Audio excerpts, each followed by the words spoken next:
일본 하면 떠오르는 단어 중 하나가 유흥의 천국, 성진국 이런 말들이 있습니다. 그만큼 일본은 유흥 산업이 매우 발달한 나라입니다.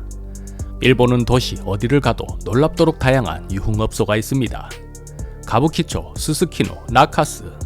남자라면 이름만 들어도 아 거기 하고 떠오르는 곳들이죠.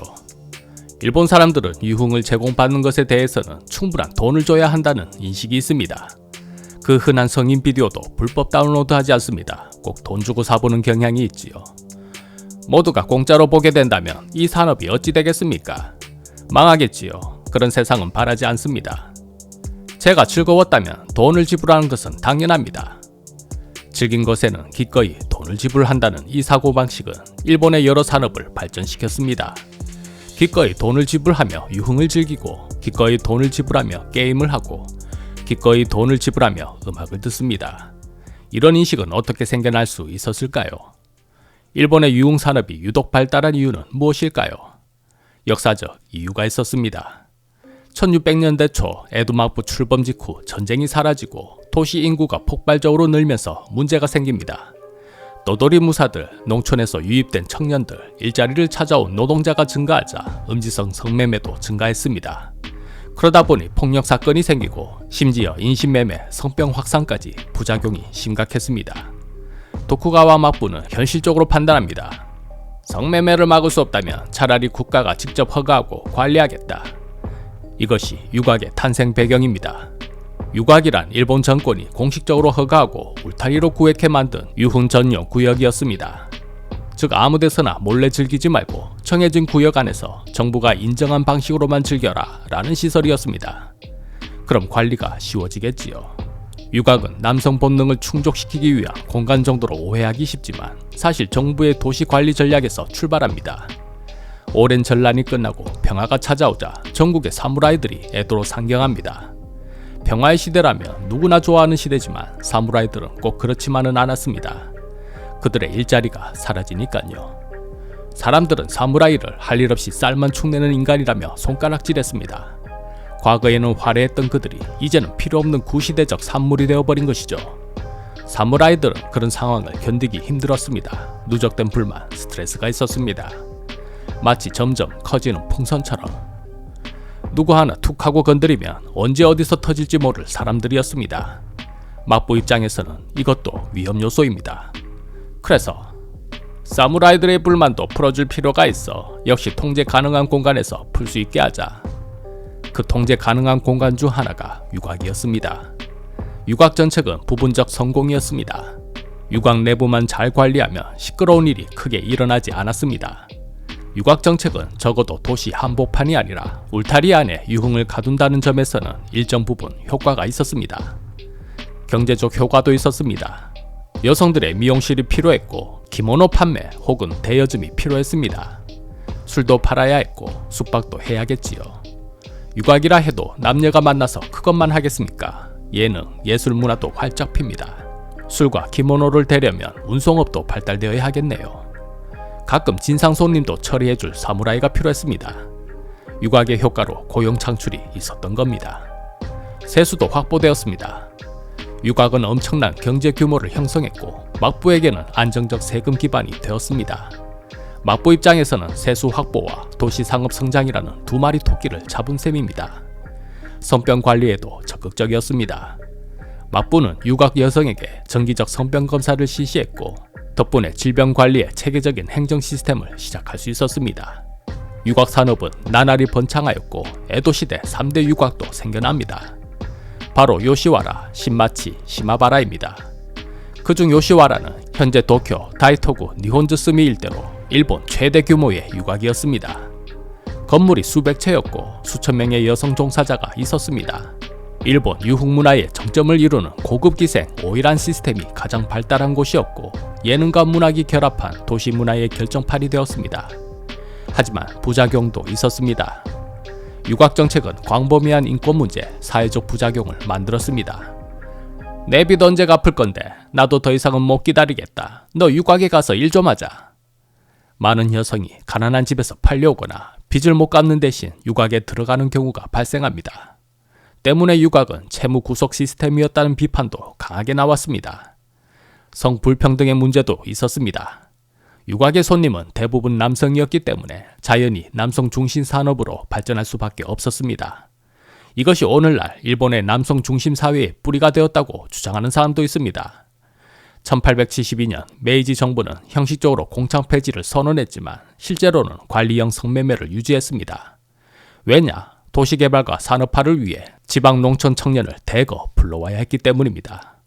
그들에게 필요한 것이 숙소, 식사, 오락, 스트레스 해소, 인간관계 유지 공간이었는데 이걸 민간이 담당한 것이 요정, 술집, 게이샤 문화였습니다.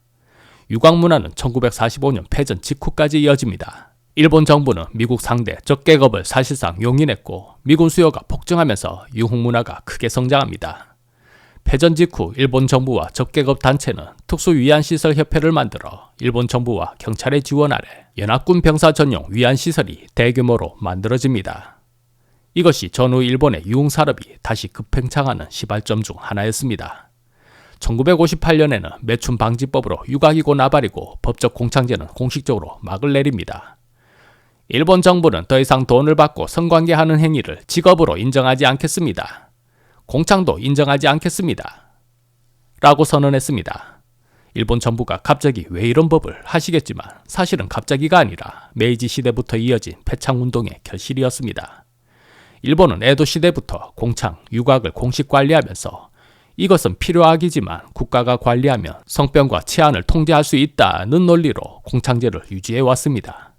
그런데 1880년대 이후 여성운동 단체가 활발해지면서 그것들은 여성인권 침해라며 폐지운동이 이어졌고 결국 폐지되었습니다.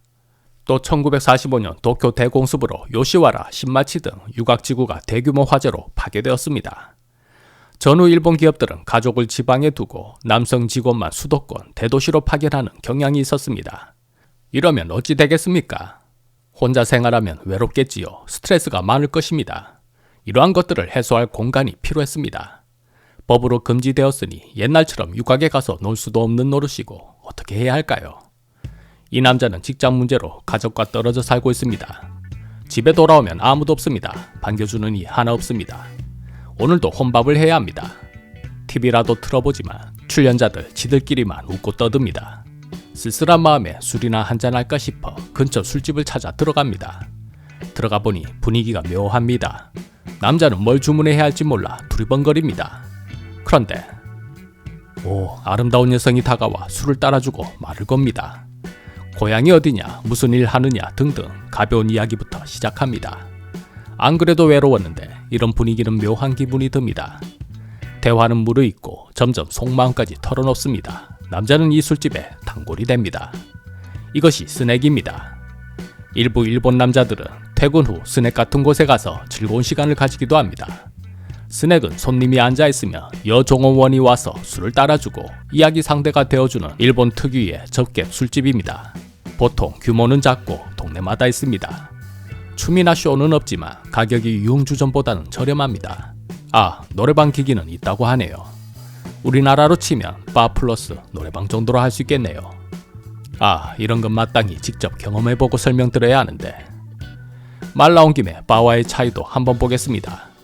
스낵의 핵심은 마마입니다. 마마란 여성 주인입니다. 스낵은 마마가 얼마나 매력적이냐에 따라 매상에 차이가 나겠네요. 말빨도 좋고 남자의 마음을 누구보다도 잘 알기 때문에 남자를 아주 그냥 가지고 놀 것입니다. 안 가봐서 잘 모르지만 때론 고민도 들어주고 공감대를 형성합니다. 노래도 같이 불러줍니다. 이러면 안 친해질 수가 없고 단골이 될 수밖에 없습니다. 이것이 회사의 접대 문화로도 이어집니다. 제가 기가 막힌 스낵을 알고 있는데 거기 마마가 끝내줍니다. 한번 가보시겠습니까? 샐러리맨들은 영업을 위해서라도 좋은 스낵 몇 개쯤은 알아두어야 했습니다. 전후 일본 경제가 급성장하던 1950년에서 80년대 대기업과 중소기업 간 거래는 대부분 밤의 사교 공간에서 결정났습니다. 이유는 일본 특유의 기업 문화에서 찾아볼 수 있습니다. 서류보다 신뢰관계를 중시하고 상사나 선배 중심의 위계적 조직이 우선이며 공식 자리보다 비공식 자리에서 속마음을 교환하는 경향이 있습니다. 일본에서 유흥업은 비공식 비즈니스 네트워크의 핵심 기능이었습니다. 1990년대 버블 붕괴로 경제가 무너지자 사람들의 마음도 무너졌습니다. 장기 불황이 이어졌고 회사에서 잘리지 않은 사람들은 과도한 업무에 시달렸습니다. 밥 먹고 살기에도 바빠 인간관계도 단절됩니다. 친구야, 오늘 한잔 어때? 먹고 살기에도 바쁘다. 혼자 가라. 혼자 가라? 혼자서 어디로 가겠습니까? 이 시기 일본에서는 여성 종업원과 대화나 배려를 받는 형태의 소비형 위안 산업이 폭발적으로 성장했습니다. 이른바 풍속시장의 대형화가 이때 일어났습니다. 일본에서는 매춘방지법 제정 이후 대가를 받고 하는 행위는 명시적으로 불법입니다.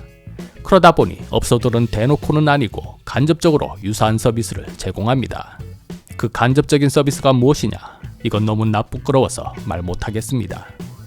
일본은 OECD 국가 중 1인 가구 비율 상위권입니다. 사적 인간관계가 빈약했지요. 아무리 1인 가구 시대라지만 사람은 혼자 있으면 외로움 또는 두려움을 느낍니다. 혼자 있는 것이 좋아서 혼자 사는 것이 아니라 세상이 혼자 살 수밖에 없게 만들어버렸습니다. 이런 환경에서 돈을 내고라도 인간적 관계를 느끼고 싶다라는 수요가 생겨납니다. 그 결과 스낵, 메이드 카페, 걸스바, 호스트 클럽, 캬바쿠라, 마사지, 데이트 서비스까지 다양한 형태의 유흥산업 생태계가 만들어졌습니다. 일본 사회는 현재 유흥산업을 둘러싸고 큰 논쟁이 벌어지고 있습니다. 찬성 측은 이렇게 이야기합니다. 일본 유흥은 에도시대 때부터 내려온 전통입니다. 유흥산업으로 지역경제가 활성화되고 고독과 정서적 결핍이 보완됩니다. 해외 관광객도 유치할 수 있고요. 반대 측은 이렇게 이야기합니다. 일본 유흥은 범죄 자금의 유입 위험이 크고 성착취 문제도 있습니다. 과도한 소비를 유도하여 유흥에 빠져 몰락한 사람들도 많습니다. 유흥이 기업 접대 관행으로 이어지는 구시대성을 동시에 안고 있습니다. 이런 일본을 외국인이 보면 뭐라고 하겠습니까? 일본 유흥 산업은 없애거나 줄여야 합니다. 그곳에 종사하는 사람들이 얼마나 많은데 그 많은 사람들을 하루아침에 실업자로 만들 생각입니까? 그들이 직장을 잃으면 당신이 책임지겠습니까? 다른 일자리를 구하면 되죠. 다른 일도 얼마든지 있습니다. 왜 꼭 유흥이라야 합니까? 당신이라면 잘하고 있는 일을 하루아침에 그만두게 하고 다른 자리 알아보라 하면 좋겠습니까? 뭐 당신 말 다 했소. 덜 했다 왜? 일본 회사들은 유흥으로 영업성과를 내는 경향이 있습니다. 거래를 위해서 유흥 접대를 해야 하는 경우가 많습니다. 갑의 기업은 은근히 그런 쪽을 기대하는 사람도 있습니다. 이러니 유흥산업이 사라질 수가 없습니다. 이에 일본 정부는 2010년대 이후 기업의 과도한 유흥 접대를 규제하려 했습니다. 이 접대비에 대해 일본 정부는 오래전부터 너무 호화롭게 유흥 접대를 하면서 회사 돈을 펑펑 쓰지 마라. 그런 건 세금 계산할 때 비용으로 인정 안 해준다. 라는 입장입니다. 이것이 접대비 송금 불산입 제도입니다. 이 제도는 여기저기서 불만을 낳았습니다. 거 좀 먹고 살자. 우리처럼 작은 회사가 유흥 접대를 뺀다면 어떻게 영업을 하나? 송금 불산입 제도는 기업 거래 관행을 조금도 고려하지 않은 비현실적인 제도이다. 결국 2013년 세제 개정에서 중소기업용 적대비 규정이 이렇게 조정됩니다. 충서법인 연 800만 엔까지는 비용으로 인정해 주겠습니다. 그 이상은 송금 불산입입니다. 2014년 아베노믹스 시기 세제 개정에서는 접대비는 여전히 비용 인정 안 되지만 거래처와의 식사, 음주 비용에 대해서는 지출액의 50%까지 비용 인정하겠습니다. 단 대기업과 사내 회식은 제외입니다. 사실상 중소기업은 접대를 해야 먹고 살 수 있다는 사회 풍조를 인정하는 정책입니다. 그래서 일본의 접대는 사라질 수 없는 문화이며 유흥 문화도 계속 이어질 수밖에 없습니다. 따라서 일본 경제와 노동문화, 인간관계 구조가 바뀌지 않는 이상 일본의 유흥 산업이 급격히 축소되기는 어려워 보입니다. 우리는 흔히 유흥 산업을 도시의 밤에 숨어있는 세계 정도로 생각합니다.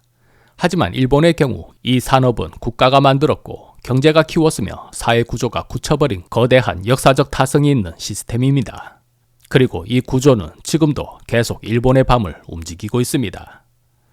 신이만 물러나옵니다.